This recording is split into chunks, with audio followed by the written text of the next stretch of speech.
انگریز سوداگروں سے کاروبار کی تمام مراعات واپس لے چکے تھے، جس سے انگریز مشکلات میں الجھ رہا تھا، اور دونوں طرف، ادھر بھی اور ادھر بھی۔ معترض نے ایک اعتراض کیا ہے سلطان ٹیپو پر کہ اگر فرنگی سے انگریز سے نفرت تھی تو پھر فرانسی بھی تو ہم وطن نہیں تھا، اس سے کیوں یہ اپیل کی گئی، اس سے کیوں ساتھ مانگا گیا؟ حضرت لکھتے ہیں کہ سلطان ٹیپو مرحوم نے انہیں اپنے تعاون کی دعوت کیوں دی؟ حضرت لکھتے ہیں بعض مورخین نے سلطان پر عدم بصیرت کا الزام لگایا ہے، سمجھ رہے ہیں آپ، اشارہ کر دیا، لیکن یہ بات صحیح نہیں ہے، یہ صحیح نہیں ہے، کیونکہ دشمن کا دشمن دوست ہوتا ہے، ایسا ہی ہے نا۔ خیر یہ تو ایک الگ بحث ہے۔ بہرحال سلطان ٹیپو مرحوم کے جذبے سے وہ لوگ حب وطنی، جرت ایمانی اور سلطان کی بہادری سے وہ لوگ متاثر تھے، مگر غافل نہیں تھے۔ اگر اسے ہندوستان میں رہنا ہے غیروں کو، جیسا کہ اس کے ارادوں سے ظاہر ہو رہا تھا، تو اسے اپنے پاؤں جموانے کے لیے ہند کی اس عظیم حکومت کو اپنے راستے سے ہٹانا ہی تھا۔ وقت اور وقت اگر ہم رکاب ہوں تو اس راستے کی دوری بھی منزل کو قریب کرنے میں ساتھ دیتی ہے۔ ہندوستان میں انگریز کی صدیوں کی رہائش نے بات ثابت کر دی کہ اقوام یورپ میں یہ اوصاف موجود ہیں۔ اپنی آمد سے رخصت ہونے تک انگریز نے ایشیائی قوموں میں نفاق کی اور اس کے نتیجے میں اس طرح تخم ریزی کی ہے کہ ماں کے دودھ میں بھی شاید منافقت اتر گئی ہے۔ حضرت لکھتے ہیں سلطان ٹیپو مرحوم کو شکست دینے، ان کی حکومت کو تاراج کرنے میں غیروں نے جس حکمت سے اپنا راستہ بنایا، اس فریم میں فرنگی سامراج کے مستقبل کی ساری تصویریں نظر آتی ہیں۔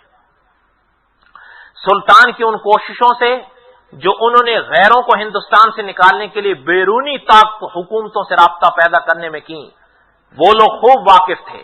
اس موڑ پر اس نے اپنے حربے استعمال کرنے شروع کیے کہ طریقہ کیا اختیار کیا، دیکھیے گا ذرا، کہ کل پرزے جو سلطنت خداداد میسور کو چلا رہے تھے اور سلطان کے بازو سمجھے جاتے تھے، انہیں اپنے سانچوں میں ڈھالنا شروع کیا۔ چہرہ بے داغ ہو تو آئینے کی شہادت ضرورت نہیں پڑتی، ضمیر زندہ ہو تو کسی پر بد اعتمادی کرنے کو جی نہیں چاہا کرتا۔ سلطان ٹیپو مرحوم کے ساتھی، جن میں سلطان کے وزیر اعظم میر صادق، میر غلام علی، بدر جماں، کرمل راؤ، یہ دونوں نرائن راؤ، یہ دونوں حقیقی بھائی تھے اور حکومت پر خاص منصب پر تھے، حکومت میں خاص عہدوں پر تھے۔ سلطان کو ان پر گھر کے لوگوں کی طرح بھروسہ تھا۔ غیروں نے ان پہ کمندیں ڈالنی شروع کر دی اور ڈور کو ایسی ڈھیل دی کہ شکار کی گردنیں جال میں پھنستی ہی چلی گئیں۔ میر صادق اور پورنیا، یہ ہندو تھا، وزیر تھا، سب سے پہلے اپنے سلطان ٹیپو مرحوم کے قتل میں انگریزوں کا کالا کار بنے۔ انہوں نے قلعے کے تمام راز انگریزوں تک پہنچا دیے، باقی وزراء کو گمراہ کیا۔ ان نمک حراموں نے اپنے مربی سے بے وفائی کی کہ ان کے علاوہ نظام اور مرہٹے بھی سلطان کے ساتھ دشمنی کر رہے تھے۔ میسور کا وہ ہندو خاندان بھی جس سے کسی زمانے میں نواب نے حکومت لی تھی، انگریزوں سے اندر خانے میسور کی واپسی کی شرط پر معاہدے کر رہے تھے۔ اس کے جاسوس بھی سلطان کے خلاف تھے۔ خود سلطان کا گھوڑ سوار فوج کا کمانڈر بدر زمان انگریز سے جاگیر کے لالچ میں سلطان کا سودا کر بیٹھا۔ اس غدار نے انگریز کو قلعے کا راستہ بتایا جو خفیہ راستے ہوتے ہیں۔ میر صادق اور پورنیا نے انگریزی حملے کے وقت تمام فوجوں اور نگہداروں کو تنخواہ دینے کے بہانے اہم چوکیوں سے واپس بلا لیا، یہاں تک کہ سلطان کے وفادار سپہ سالار غفار خان کو بھی شہید کر دیا۔ انگریزوں کو قلعے کے اندر لانے والے سلطان کی فوج کے اہم امیر قاسم علی تھے۔ اس دوران میر صادق سلطان کی تمام انٹیلیجنسیوں کو اپنے قبضے میں لے چکا تھا۔ سلطان کو قلعے پر حملہ آوروں کے متعلق غلط خبریں پہنچاتا رہا۔ ان کے علاوہ چند ہزار ساتھی رہ گئے تھے جنہیں سلطان نے اپنے بیٹے حیدر علی اور پورنیا کے ساتھ کر کے قلعے کے باہر لگایا تاکہ حملے کو روکو، لیکن پورنیا نے حیدر کی کوئی تدبیر چلنے نہ دی۔ یہی وہ پورنیا ہے جسے سلطان کی شہادت کے بعد انگریزوں نے میسور کی ہندو ریاست کا دیوان مقرر کیا تھا۔ ایسے حالات میں سلطان ٹیپو اپنے اور پرائے غداران وطن کے نرغے میں گھر گئے۔ ان کے جو خاص تھے راجہ خان نے سلطان کو مشورہ دیا کہ آپ ایک کام کریے۔ حضرت نے فرمایا کیا؟ انہوں نے کہا آپ اپنے آپ کو ان انگریزوں کے حوالے کر دیں تاکہ آپ کی جان مال اور سلطنت بچ جائے۔ وقت کی مصلحت یہی ہے۔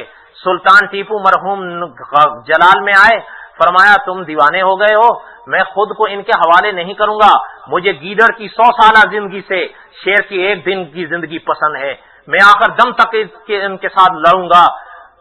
میرے نزدیک مصلحت ایمان کی موت کا دوسرا نام ہے۔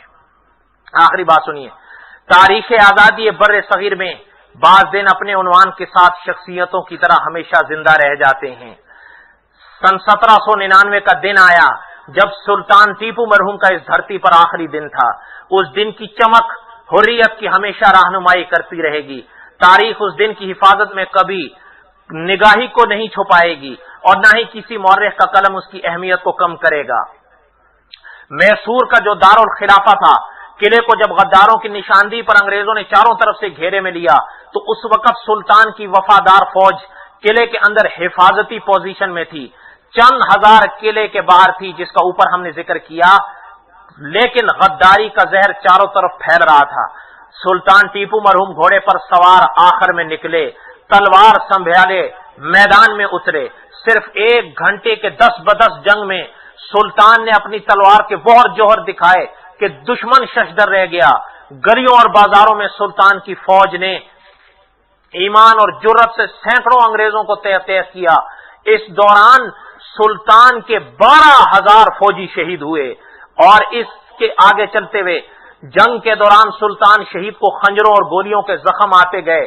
سب سے زیادہ زخم جس سے سلطان کی شہادت ہوئی جب ایک فرنگی سپاہی ان کی تلوار چھیننے کے لیے آگے بڑھا تو سلطان نے اس وقت جان کنی کی حالت میں اس انداز میں اس پر وار کیا کہ وہ تو جہنم نکل گیا، لیکن اسی وقت ایک اور سپاہی نے سلطان کے سر کا نشانہ لگا کر جو فائر کیا تو کن پٹی پر گولی آ کر لگی اور سلطان اس دنیا سے چلے گئے۔ حضرت لکھتے ہیں میں خوش ہوں، یہ وصیت تھی سلطان ٹیپو مرحوم کی، میں خوش ہوں کہ کافر کے معاملے میں لڑ کر خدا کے راستے میں جان دے جا رہا ہوں۔ خدا کا شکر ہے کہ میں فرنگی فوج کو مارتے مارتے جان دے کے جا رہا ہوں۔ کاش کوئی میرے بعد ان غیروں کو ہندوستان سے نکال جائے۔ اس وقت تک میری روح قبر میں چین سے نہیں رہے گی جب تک ہندوستان کی سرزمین پر فرنگی رہے گا۔ حضرت جب اس دنیا سے چلے گئے، یہاں تک تو سلطان ٹیپو مرحوم کا تھا، اب باقی حالات میں چھوڑتا ہوں، لیکن ایک بات سناتا ہوں کہ جب حضرت کا یہ واقعہ ہو گیا اب وہ سنیے کہ میں نے پہلے کہا تھا نا میسور کی اس ریاست کو وہ اپنی راہ کا سب سے بڑا پتھر سمجھتے تھے، لیکن سلطان ٹیپو مرحوم کا جب وجود گرا تو سب سے پہلے جو ندا انگریز نے اٹھائی، شراب کا جام اٹھایا اور اس نے پہلا لفظ یہ کہا کہ آج سے ہندوستان ہمارا ہے، آج سے ہندوستان ہمارا ہے، اب دنیا کی کوئی طاقت ہندوستان کو ہماری غلامی سے نہیں بچا پائے گی۔ اور یہاں سے یہ ہندوستان کا سلسلہ شروع ہوا اور اب بات وہاں پر آئے گی کہ دارالعلوم دیوبند کیوں بنا۔ انشاءاللہ اگلے 3 قسطیں اسی پر رہیں گی، اللہ تعالیٰ نے اگر زندگی دی تو اس سلسلے کو چلائیں گے۔ اور جیسے کہ میں نے عرض کیا پرسوں سوموار ہے، نماز ظہر یہاں پڑھیں جس کے پاس وقت ہو۔ نماز ظہر کے بعد حضرت عیسیٰ بن مریم علیہ الصلوۃ والسلام اور حضرت کی زندگی کے 3 باب پر چند باتیں ہوں گی 1.5 گھنٹہ، جن کے پاس وقت ہو وہ آ جائیں۔ جو کچھ کہا گیا اللہ تعالیٰ قبول فرمائیں، اللہ تعالیٰ ہم سب کو ہدایت نصیب فرمائیں۔ وصلی اللہ تعالیٰ علی خیر خلقہ محمد وآلہ وأصحابہ الہ العالمین۔ جو کچھ کہا گیا سنا گیا آپ قبول فرمائیں۔ اللہ جی ہم سب کی جو ٹوٹی پھوٹی محنت ہے، حرکت ہے، جو بھی ہے آپ اپنے کرم سے قبول فرمائیں۔ جو لفظ کوتاہی میں غلطی میں نکل گیا ہو اپنے کرم سے معاف فرمائیں۔ وصلی اللہ تعالیٰ علی خیر خلقہ محمد وآلہ وأصحابہ۔